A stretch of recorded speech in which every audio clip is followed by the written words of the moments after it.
فرائض خداوند متعال کی اہمیت کے سلسلے میں یہ دو باتیں آپ کی خدمت میں آقا امیر المؤمنین علی بن ابی طالب علیہ السلام فرماتے ہیں کہ طوبى لنفس ادت الى ربها فرضها، خوش نصیب ہے، خوش بخت ہے وہ انسان، طوبہ خوشخبری، خوش نصیب، خوش بخت، یہ سب خوشخبری بھی ہے اس کے لیے، بشارت ہے اس کے لیے، خوش نصیب ہے وہ شخص، سعادت مند ہے وہ شخص، ادت الى ربها فرضها، جو خداوند متعال کے لیے، اپنے رب کے لیے وہ جو فرائض ہے اسے انجام دے، وہ جو واجب کیا خدا نے اسے انجام دے، وہ شخص سعادت مند ہے۔ اگر ایک انسان یہ تصور کرے یا اطمینان ہو کہ میرے اوپر کوئی واجب نہیں ہے، سارے واجبات جو تھا میں نے ادا کر دیا، مستحبات کا حساب نہیں ہے، واجبات کو میں نے انجام دیا ہے، وہی سعادت مند ہے، نجات کی امید ہے۔ اگر فرائض کو ترک کیا ہے، مستحبات زیادہ بجا لایا ہے، تو پھر امید کم ہے سعادت کی۔ یہ دوسری حدیث میں امام نے فرمایا، امیر المومنین نے، اخرجوا الی اللہ بما افترض علیکم من حقہ وبین لکم من وظائفہ، اللہ نے جن حقوق کی ادائیگی کو تم پر فرض کیا ہے اور جن فرائض کو تمہارے لیے بیان کیا ہے، انہیں ادا کر کے خدا متعال کی بارگاہ میں عہدہ بنا ہو جاؤ، خدا متعال کی بارگاہ میں انہیں ادا کر کے آ جاؤ، روزانہ اللہ کی بارگاہ میں انہیں آ کر ادا کریں۔ وہ جو کچھ واجب کیا ہے، نمازیں واجب، روزے واجب، حج زکات واجب، صلہ ارحام وغیرہ وغیرہ بہت ساری چیزیں جو واجبات ہیں، ہونا تو یہ چاہے تمام مومنین کو واجبات کا پتہ ہونا، کون کون سی چیزیں میرے اوپر واجب ہیں، یہ ہونا چاہیے۔ تو کتابیں لکھی جا چکی ہیں واجبات و محرمات کے حوالے سے، کون کون سی چیزیں ہمارے اوپر واجب ہیں، کون کون سی چیزیں ہمارے لیے حرام ہیں، تو ان کا بھی مطالعہ ہونا چاہیے۔ آقا امیر المومنین نے فرمایا، وہ جو خدا نے تمہارے اوپر واجب کیا ہے انہیں ادا کر کے جو ہے ان سے عہدہ برا ہو کر آ جاؤ خدا کی بارگاہ میں۔ فرمایا انا شاہد لکم، میں تمہارے بارے میں گواہی دوں گا قیامت خداوند متعال کے پاس۔ آقا امیر المومنین گواہ ہیں ہمارے اعمال، ہم نے نمازیں ادا کی ہیں، مثلا آج آپ نے نماز پڑھی، آقا امیر کل گواہی دیں گے اس نے نماز پڑھی ہے، با جماعت بھی پڑھی ہے، مثلا انا شاہد لکم، میں تمہارے لیے گواہی دوں گا، تمہارے اعمال کی گواہی۔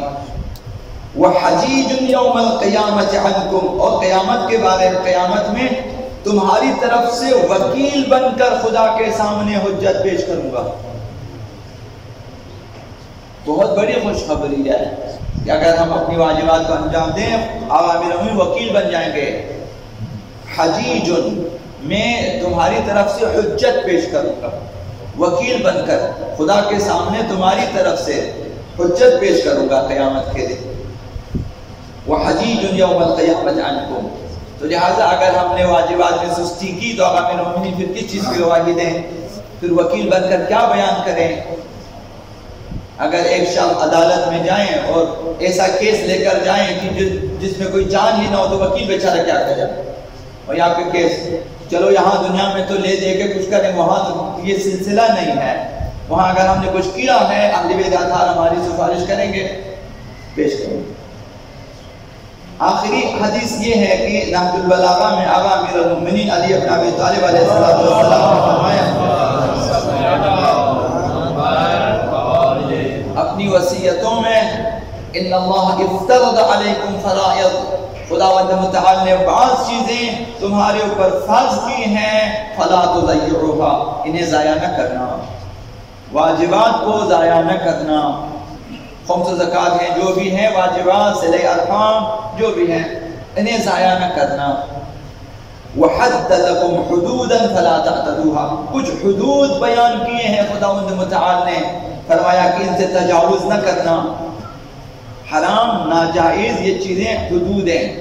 اس سے آگے نہیں جانا ہے، یہ حرام یعنی آگے نہیں بڑھنا ہے۔ وَنَهَاكُمْ عَنْ أَشْيَاءَ فَلَا تَنْتَهِكُوهَا، کچھ چیزیں خدا نے حرام کر دی ہیں، ان کی خلاف ورزی نہ کرنا، جھوٹ مثلا، غیبت مثلا، حرام خوری مثلا رشوت خوری، ربا خوری، سود وغیرہ مثلا خدا نے حرام کیا ہے، فرمایا کہ ان سے تجاوز نہ کرنا، خلاف ورزی نہ کرنا۔